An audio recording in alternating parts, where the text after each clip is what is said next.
Hi. I have some explaining to do.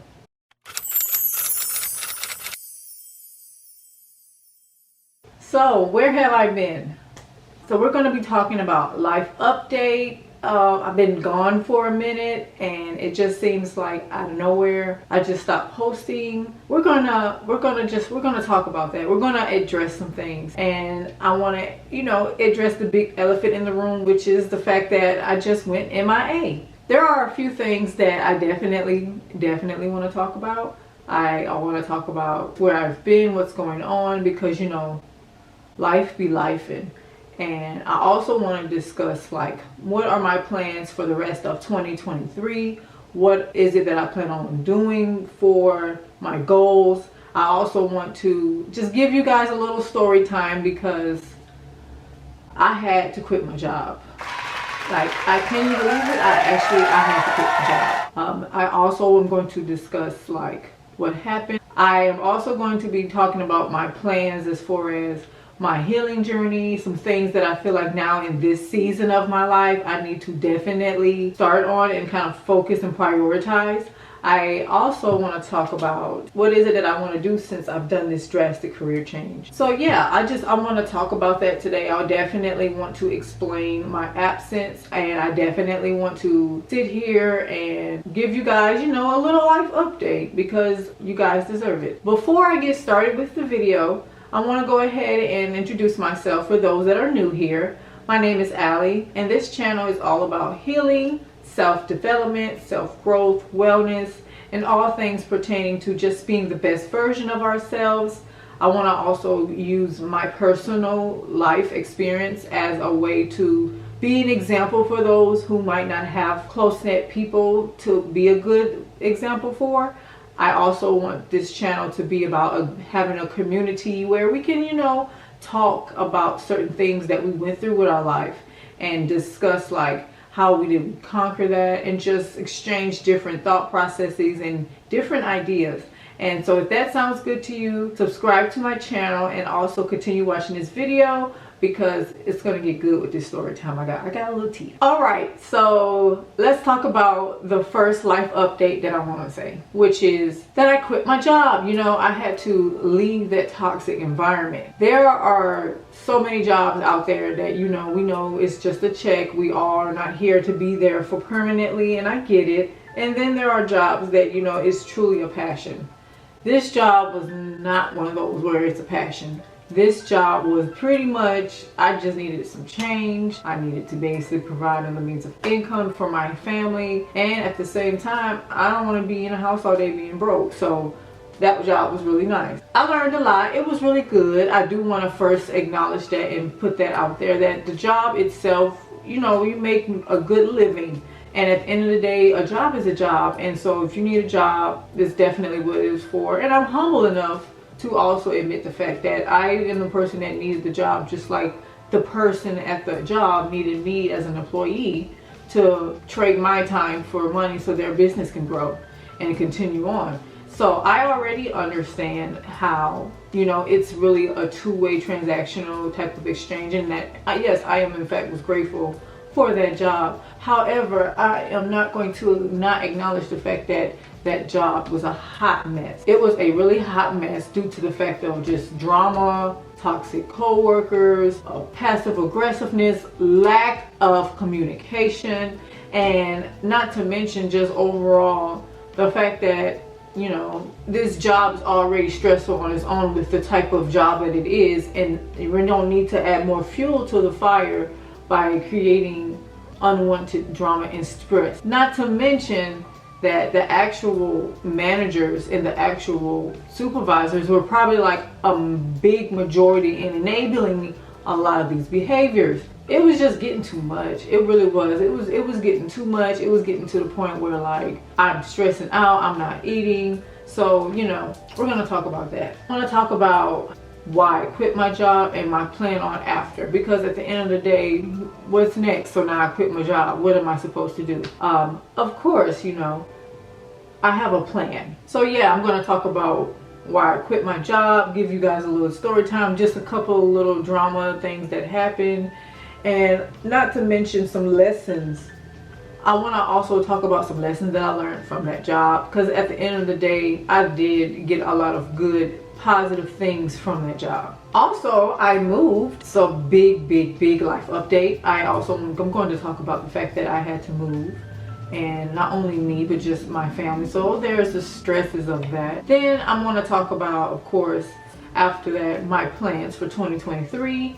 Then I want to also dive deeper into discussing what I plan on doing into more of my spiritual healing journey, because I definitely feel like this is my season to just focus on doing shadow work, and I need to be able to make room to make shadow work. I need to be able to have the mental capacity to understand that I'm going to be up and down, but I don't need anything added on top of that to kind of deter me from continuing and persevering through the shadow work. And then of course, I'm gonna just keep at it with staying consistent. All right, so let's talk about the job. Let's talk about in its own, it's really good. As I was saying, it's definitely stressful. It was definitely new, and I definitely was only there for a check, to be honest. Like, that's all I was there for. I'm a type of person, if it's not my dream job, I'm still not going to be here permanently. However, just because that's not my dream job, that does not mean that I am, and myself and my morals and integrity, I'm not going to put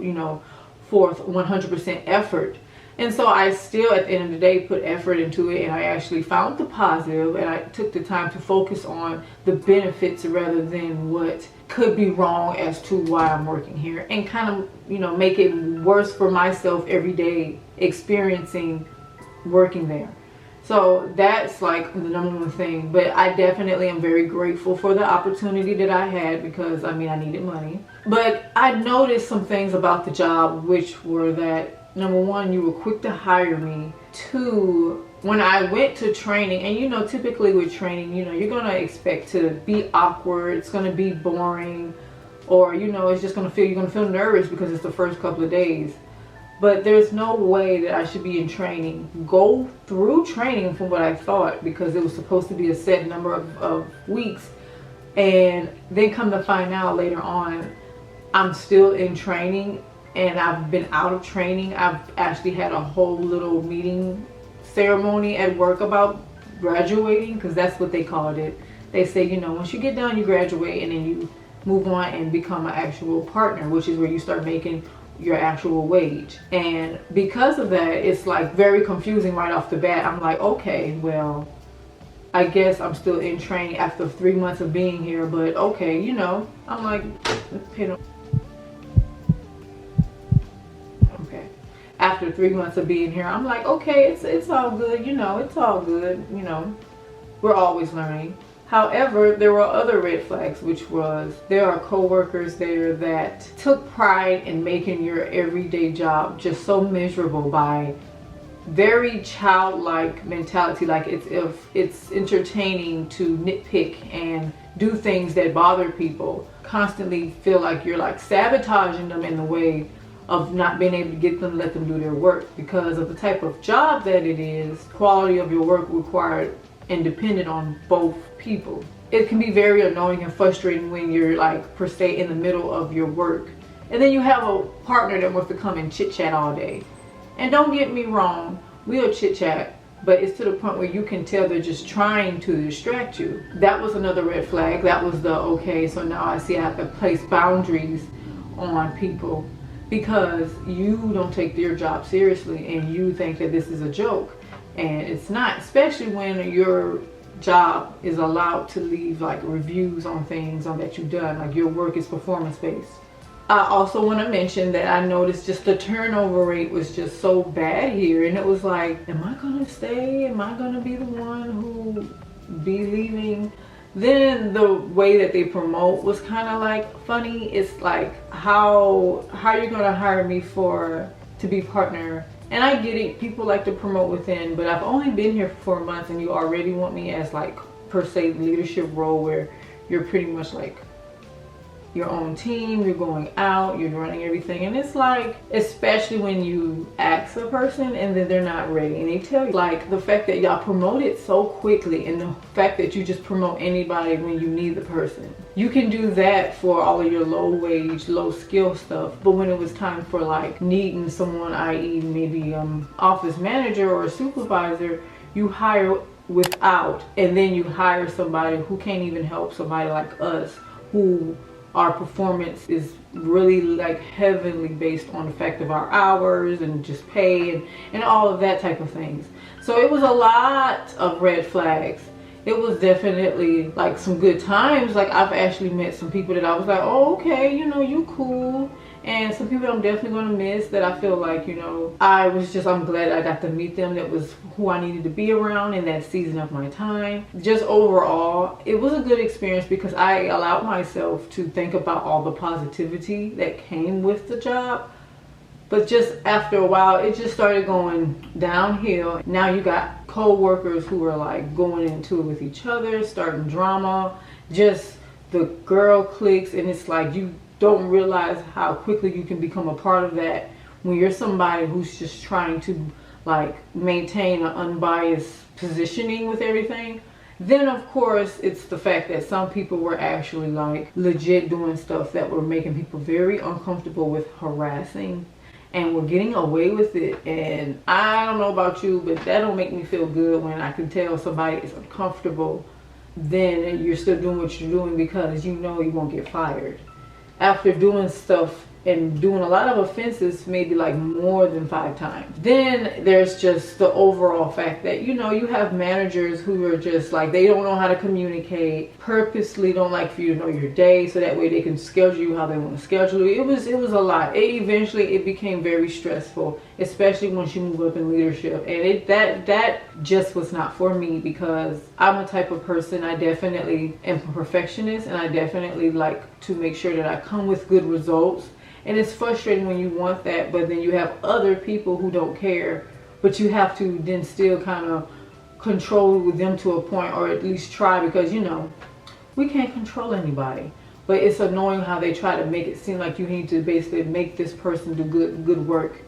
Like I can't make somebody do good work if they're not a good worker. That's just not me. But it's also like, it was just like a lot of things that just build up over time. So, story time. I want to talk about how I left.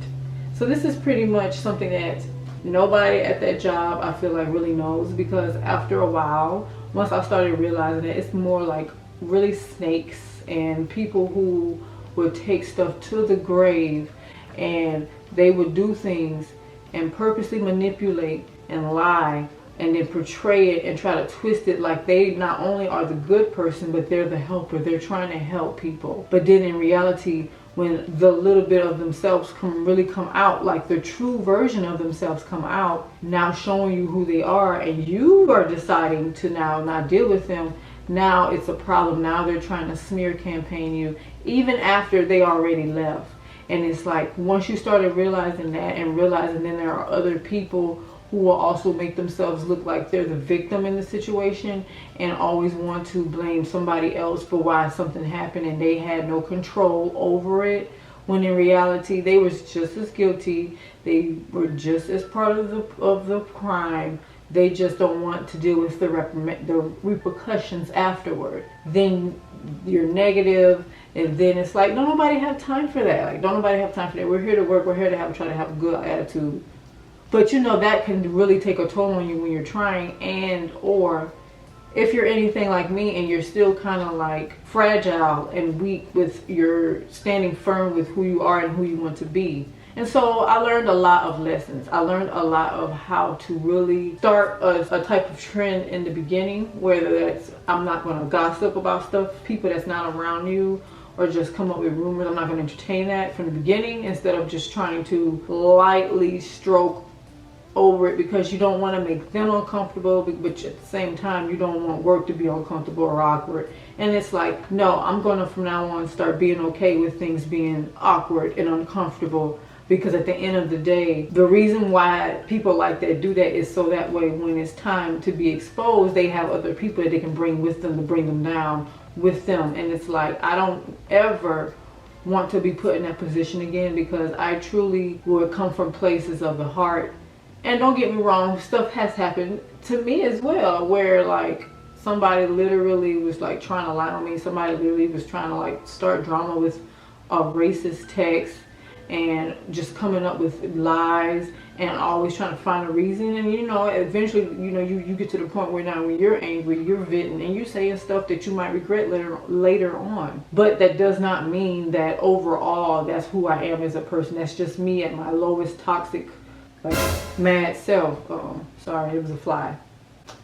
My lowest toxic mad self. And no matter what you do, it's like I've come to realize I cannot entertain those type of people, because I'm still fragile and I'm still sensitive when it comes to my person and who I stand for. And with that being said, I decided at the end of it, I'm going to keep things my way. I'm going to keep it to myself personally. I'm going to start keeping things to myself. This job is really just going to be surface level, so I don't have to take your life problem seriously. If you want to talk about that event all day, that's sad that it's happening. But if it's about the same stuff over and over again, and then, you know, one, you're not doing anything about it, but then two, you use it as a means to have attention, now I'm no longer going to allow my empath to give you the energy that you are trying to pull from me. I'm not going to allow that anymore. And so when that happens, am I supposed to really take that and care about it enough to start allowing you to do things behind my back? Because ultimately, that's really all why they were doing that. They were only really doing that trauma bonding, so that way when stuff come up, they can feel like it's a clique, it's a group. And when I quickly let it be known by blocking certain people while they're still at my job. And of course, you know, I don't have to explain anything to anybody. My block was your answer. My block was the thing you needed to know. So, hey, how are you? But it's like, at the end of the day, I don't have to explain why I did something when you know what you did. And so yes, I had to make that choice while even still working with people, that I have to block you even off of social media. Because there's no way I can allow you to see my personal life when you're going to just take that and just start drama and take that outside. And it's like, that's not what I'm about. And I don't want that. And I don't want your energy even on my social media. So that's why I chose to do certain things and certain boundaries. With all that, that's why I decided I'm going to still step back, and I'm going to start doing the boundaries that I'm saying that I'm doing. And now work is going to be work, and we can chit chat and we can talk and I can be friendly, but I'm not your friend. And when it's time to clock out, I don't have nothing else to say. That doesn't mean I'm going to be mean. That doesn't mean I'm going to be nasty. In fact, I say good morning every day, even with people who didn't even want to say it back. But it's like, I'm not going to allow you to make me go to your level. And I still have to work on that. And that's why I feel like I've truly learned a lot. So my plan was pretty much, when it was time to move, I didn't tell them that I'm moving. I basically quit. I gave them my 2 weeks. But I kept that part to myself, because if I can't trust you with other things in my life because you go around and start drama, what makes you think I can trust you enough to tell you my personal life, like I'm getting ready to move? So that way you can find a way to like not keep my stuff and not keep my position. So I decided to just let them some vague answer, and I was like, oh, you know, I'm just bettering myself, which is true, I am.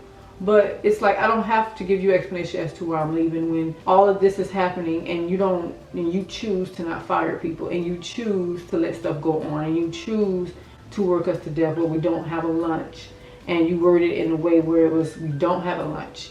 But when in reality, it was to give us the choice on whether we want to or not. That's the psychological stuff that they were doing, and I felt like, you know, that just don't sit right with me morally.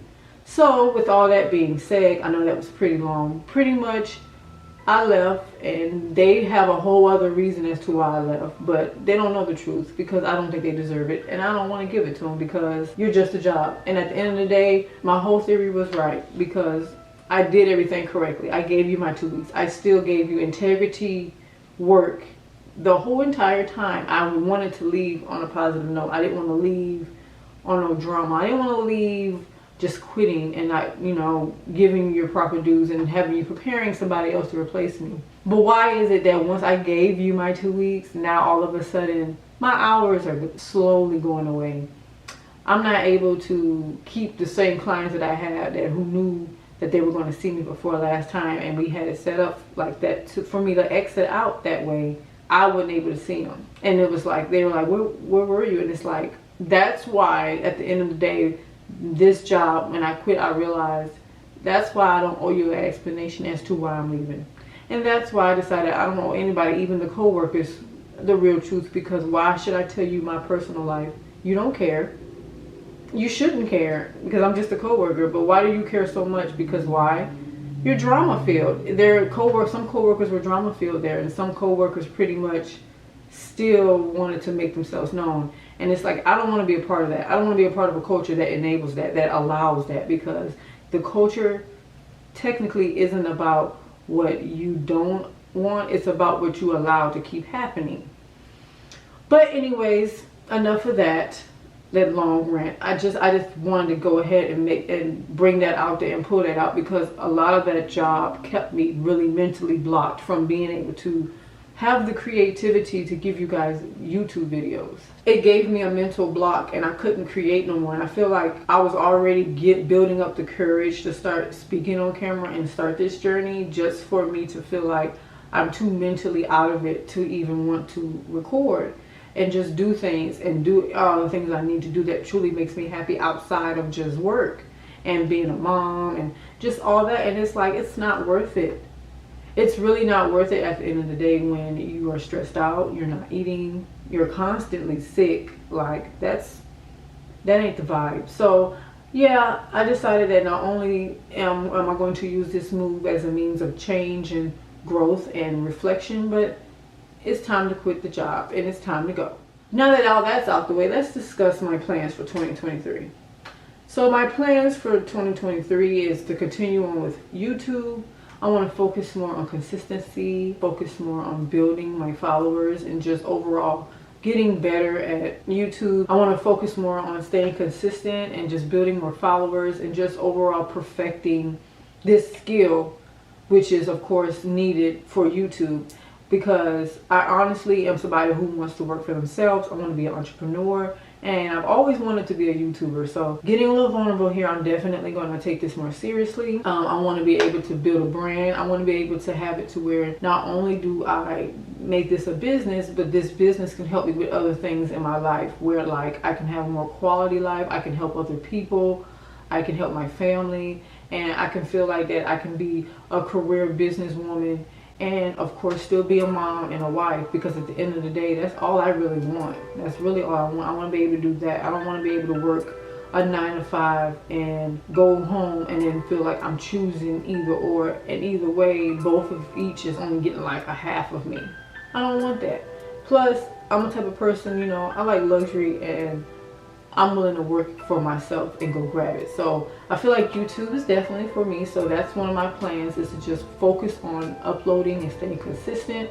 Now that I'm in a better place, and now that I am just out of that mental block, I feel like I'm still kind of shedding off the detox of that place. So just give me some grace and bear with me. But I am going to go back to continue uploading once a week. I'm definitely going to continue on getting better with my quality and just who I am, and just making sure that I stick to what I say I want, which is to create a community, because it's really isolating doing this on your own. I want to be able to bring the people to me. Since I can't seem to go find them, I want to be able to have it where they come to me and we all come together. Outside of YouTube, I definitely feel like that this is definitely a good time to deal with my shadow work and deal with my spirituality and my healing journey. So learning about like acceptance and accepting myself, even the bad parts about me that I feel like, you know, I'm not proud of, and the stuff that I need to get rid of in order to open up more room for just all of the things that I want to do and be that are actually going to benefit me. So I want to let go of all the old stuff, and I want to focus on accepting that yes, that's who I was, but this is not who I'm going to be. The next thing is understanding where my self-sabotaging behaviors are stemming from and where they're coming from, and why is it that I procrastinate. And I feel like this is going to be good, because I plan on doing some other things to keep me focused while pursuing YouTube. So eventually I'll be able to show you guys that, but I want to make sure that's set in stone before I do that. So that's why I don't really want to talk about that right now, but I definitely am going to dive into different habits and passions of mine, because I feel like this is the opportunity, since I'm in a position to where I can be home. I really have to be home at this point with my older son. It's like new schedule and everything. Then of course I want to focus on just really resting, and really spiritually resting, mentally resting, at the same time receiving. So I want to be able to, when I do my shadow work, receive whatever is to come for that day, whether it's a good day or whether it's a bad day. I want to be able to start embarking on that and kind of diving into the stage of receiving and stuff like that. Then of course I want to do more reading and stuff like that, but I really just want to do those two things for the rest of 2023 and continue on, which is of course staying consistent on YouTube, and I want to focus on my healing and shadow work. That way you guys can kind of really see it through like my videos, the evolution and the evolving of who I become, because I'm just going to admit it, I'm still going to be a work in progress. So I mean, at the end of the day, that's what this is for me to be able to look back and look at my growth. I want you guys to just come with me. Yep, that's pretty much what I want to bring up today with my life update video. If all this sounds good, don't forget to like, comment, and subscribe to my channel. Comment down below anything that you took away from this video. And also, just, DM me. We can talk about different things. We want to be our best version of ourselves, or how to just heal. I'm all down for the conversation. So if nothing else is said, I'll see you guys in my next video. Bye.